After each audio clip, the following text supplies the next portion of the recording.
Salut à tous, ici Frédéric Morel. Bienvenue sur ma chaîne dédiée à la science et aux découvertes scientifiques. Si vous êtes passionné par l'exploration de notre univers et les avancées scientifiques, pensez à vous abonner. Aujourd'hui, on plonge dans un sujet fascinant qui repousse les limites de notre compréhension. Bonjour à Allons-y. tous et bienvenue dans cette nouvelle vidéo. Aujourd'hui, je vais vous plonger dans un sujet fascinant, le mystère qui se cache dans le fond diffus cosmologique radio. Ce rayonnement, vestige de l'univers primordial, recèle des secrets qui pourraient bien bouleverser notre compréhension de l'univers. Nous allons explorer ensemble les découvertes récentes, les questions qui demeurent sans réponse et les implications de ces mystères.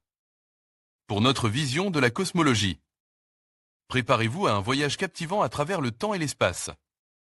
C'est une énigme que viennent de découvrir les cosmologistes travaillant sur la mission Arcade équipant un ballon stratosphérique. Le fond cosmologique radio qui aurait été lesse par la rayonisation du cosmos à la fin des égis sombres est 6 fois plus intense que prévu. Aucune explication satisfaisante n'est actuellement disponible. En couleur, la partie du ciel étudiée en radio par Arcade. On devine à l'arrière-plan la Voie lactée vue par la tranche ainsi que le bulbe galactique.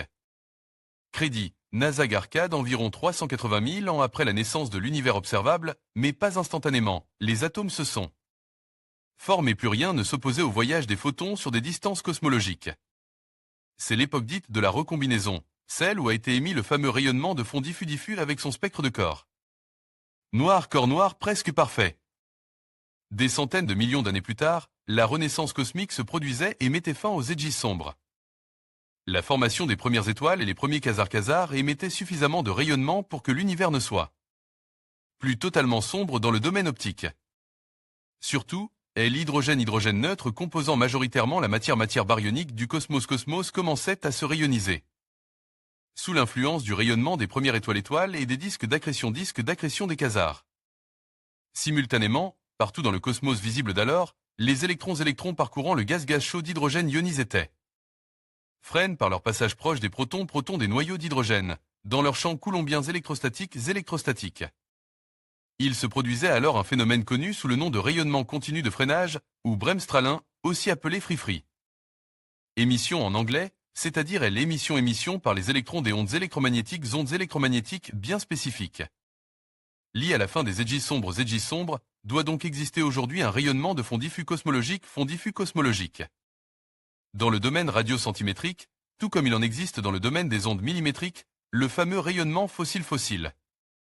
Pour étudier la fin des égis sombres et la renaissance cosmique, époque capitale pour la compréhension de la formation des premières étoiles et des premières galaxies, les cosmologistes lancent la mission Arcade, acronyme de Langlet Absolute Radium T.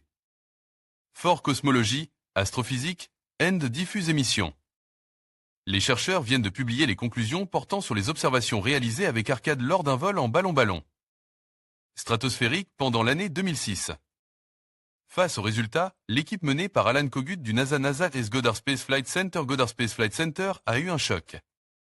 Une vue d'artiste du ballon de la mission Arcade voguant dans la stratosphère à l'écoute de la naissance des premières étoiles. Crédit, NASA Arcade Groen Kelly. Quelque chose a été découvert. Mais quoi? Il existe plusieurs sources possibles d'ondes radio dans le cosmos et leurs émissions se superposent. Il faut donc être capable d'observer ou d'évaluer les différentes composantes pour les séparer et observer un signal cache dans l'arrière-fond. Les chercheurs pensent avoir éliminé ainsi toutes les sources de contamination possibles à l'avant-plan. Alors leur est apparu le fond radio dans la bande de longueur d'onde où l'on doit observer le rayonnement continu. De freinage datant de la rayonisation. Ce rayonnement est 6 fois plus important que prévu. Aucune véritable explication théorique n'a pu être avancée. Par exemple, si ce rayonnement venait des galaxies apparues ultérieurement dans l'histoire du cosmos, alors leur densité devrait être bien plus importante que celle que l'on observe. C'est un résultat à la fois décevant et excitant.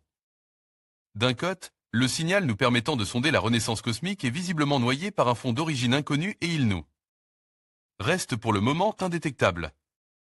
De l'autre, cela signifie que quelque chose de nouveau et d'important au niveau cosmologique vient probablement d'être découvert. Reste à savoir quoi. En conclusion, le fond diffus cosmologique radio reste un véritable mystère qui continue de fasciner les scientifiques et les passionnés d'astronomie. Les découvertes récentes soulèvent davantage de questions que de réponses, et chaque avancée nous rapproche un peu plus de la compréhension des origines de notre univers. Alors que nous poursuivons nos recherches, il est essentiel de garder l'esprit ouvert et de rester curieux face à l'inconnu. Merci de nous avoir accompagnés dans cette exploration et n'hésitez pas à partager vos réflexions sur ce sujet captivant.